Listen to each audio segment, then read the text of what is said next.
100 साल पहले वो दूसरे देशों में जाकर पढ़े, वहां बैरिस्टर बनकर हिंदुस्तान आए। कभी साउथ अफ्रीका के घूमने का कार्यक्रम उनका हुआ और वहीं से प्रेरणा उनको मिली इस देश की आजादी की लड़ाई की। जब वहां फर्स्ट क्लास में बैठने के लिए, देखिए संपन्न घर का व्यक्ति जब आंदोलन के लिए खड़ा होता है, क्योंकि इसलिए मैंने कहा कि जो व्यक्ति उस जमाने में इतना संपन्न था, सुखी था, लेकिन इज्जत नहीं थी, इज्जत नहीं था। और इसकी लड़ाई अफ्रीका से उन्होंने शुरुआत की और पूरे हिंदुस्तान में घूम घूम कर ये प्रेरणा दी कि अंग्रेजों की गुलामी से बाहर निकलकर हम इस देश को आजाद बनाने का काम करें। और ये प्रेरणा ऐसी थी। और बिहार तो करमचंद गांधी जी बिहार आए, लेकिन आपको जानकर आश्चर्य होगा कि जो व्यक्ति मोहनदास करमचंद गांधी कहलाते थे, वो महात्मा इसी बिहार के बेतिया के चंपारण में कहलाने का काम। तो महात्मा इसी धरती ने बनाया और इस पूरे राष्ट्र के निर्माण की कल्पना की।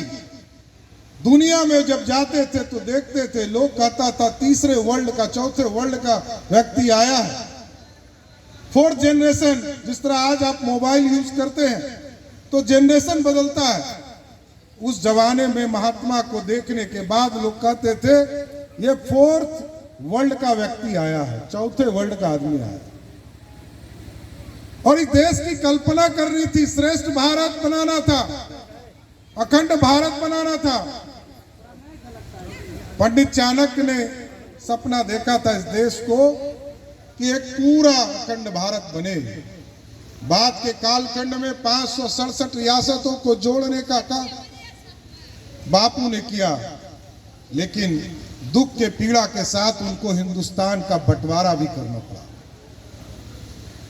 क्योंकि जब धार्मिक उन्माद आते हैं, जातिवाद बढ़ती है, तो ये सब स्थिति उत्पन्न होती है। हमारे यहां अंबेडकर का समझौता हुआ, भीमराव अंबेडकर साहब गांधी जी के साथ वार्ता किया 1939 में और इस देश को श्रेष्ठ बनाने का शुरुआत किया और संविधान की रचना की। ये गांधी नहीं होते तो और एक देश बनता। तो यह गांधी की कल्पना थी कि इस देश को खड़ा करना है, इस देश को श्रेष्ठ बनाना है। और नीचे के स्तर पर गांव गांव हम तो देखते हैं पंचायती राज की कल्पना भी। यदि महात्मा ने स्वराज की कल्पना नहीं की होती कि नीचे स्वराज हो, आज लोकतंत्र यदि स्थापित है, तो यह महात्मा गांधी का सपना था कि इस देश में लोकतंत्र स्थापित हो। यहां कोई बड़ा आदमी नहीं है, बड़े से बड़े व्यक्ति को भी, चाहे इंदिरा गांधी जैसी बड़ी नेत्री को भी इस देश के लोगों ने प्रधानमंत्री पद से हटाने का काम किया और जब जरूरत पड़ा तो उसी इंदिरा को फिर से बैठाने का भी काम किया। इस देश में कोई बड़ा नहीं, कोई छोटा नहीं। जो अंतिम पंक्ति में बैठने वाला व्यक्ति है, महात्मा का यही सपना था कि जब लोकतंत्र स्थापित होगा तो अंतिम पंक्ति में बैठने वाला इस व्यक्ति स्टेज पर बैठना शुरू कर देगा। यही महात्मा की कल्पना थी। क्योंकि लोकतंत्र यही है, लोकतंत्र एक साथ लोग लोकसभा और विधानसभा में 16 लाख 17 लाख लोग नहीं बैठ सकते, विधानसभा में 2 लाख लोग नहीं बैठ सकते। लोकतंत्र की कल्पना की। और मैं तो बड़ा स्पष्ट कह रहा हूं कि यदि महात्मा चाहते तो वो आराम से अपने जीवन को व्यतीत कर सकते थे, कोई आंदोलन की जरूरत नहीं थी। आज भी मैंने कहा कि यहाँ का 1% भी व्यक्ति इंग्लैंड और अमेरिका इस खड़गपुर प्रखंड से लोग नहीं गए होंगे, लेकिन महात्मा उस समय गए। अपना जीवन यदि उनको जीना होता तो ऑस्ट्रेलिया अमेरिका में जाकर अपने जीवन को व्यतीत करते, लेकिन इस देश को खड़ा करना था। और आज भी हम यही आग्रह करेंगे, निवेदन करेंगे आप लोगों से। कई पार्टियों से हम लोग जुड़े हुए साथी यहाँ बैठे हुए हैं। हम लोगों का मकसद साफ स्पष्ट है, इस देश को खड़ा करना। हम हो, आप हो, कोई दूसरी पार्टी के लोग हो, लेकिन महात्मा गांधी इस देश के ब्रह्म सत्य हैं, ये बड़ा स्पष्ट तौर पर। और अहिंसा का ही पाठ चल सकता है इस देश, कोई दूसरा रास्ता नहीं है। यहां रास्ता एक ही है, हिंसा का कभी पूजा इस देश में नहीं हुआ।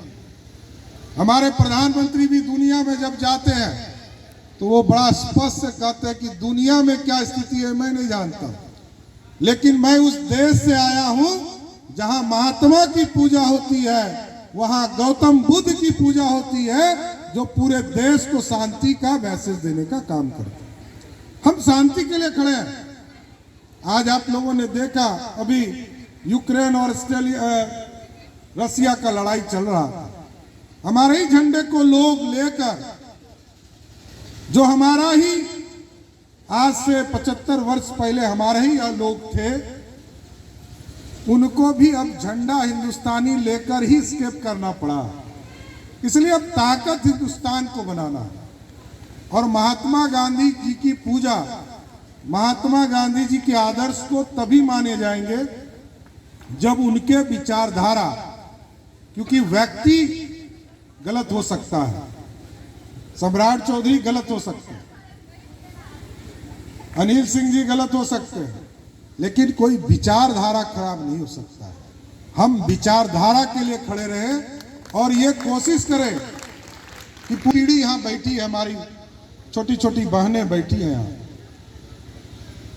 मां कस्तूरबा ने जो योगदान दिया इस देश को, महात्मा गांधी जी ने जो इस देश का योगदान दिया, उन चीजों को पढ़कर उस विचारधारा को आगे बढ़ाते हुए उस पूरे कार्यक्रम को समझना चाहिए, क्योंकि ये थॉट्स है। विज्ञान में बड़ा स्पष्ट है कि विज्ञान जब आप करते हैं तो वो एक थ्योरी से चलता है, और थ्योरी को जब प्रैक्टिकल करते हैं तब उसका रिएक्शन पता चलता है, तो केमिस्ट्री पता चलता है। तो उसी तरह जो थ्योरी है वो एक ही थ्योरी है इस देश को महान बनाने का, वो है बापू का अहिंसा, और इस अहिंसा पे चलेंगे तभी ये देश महान होगा। यही इस बातों को रखते हुए मैं विशेष तौर पर फिर से मनोज जी को, विशेष तौर पर मैं इनकी पीड़ा को समझता हूँ, लगातार इनसे संपर्क भी रहा, हम लोगों इनके प्रति चिंतित भी रहते हैं, और रामचरित्र बाबू का लगातार आशीर्वाद है, जिनके आशीर्वाद से लगातार तीनों भाई मनोज जी, संजय जी, गोल्डन जी लगातार आगे काम कर रहे हैं, आगे भी करते रहें। और कपिल देव जी जो यहाँ के प्रधानाचार्य हैं, मैं जरूर आग्रह करूँगा कि इस स्कूल को इसी तरह और अच्छे ढंग से बढ़ाते रहिए। जहाँ हमारे सहयोग की जरूरत हो जरूर हमको याद कीजिएगा, हम आपके बीच में खड़े पाए जाएंगे। बहुत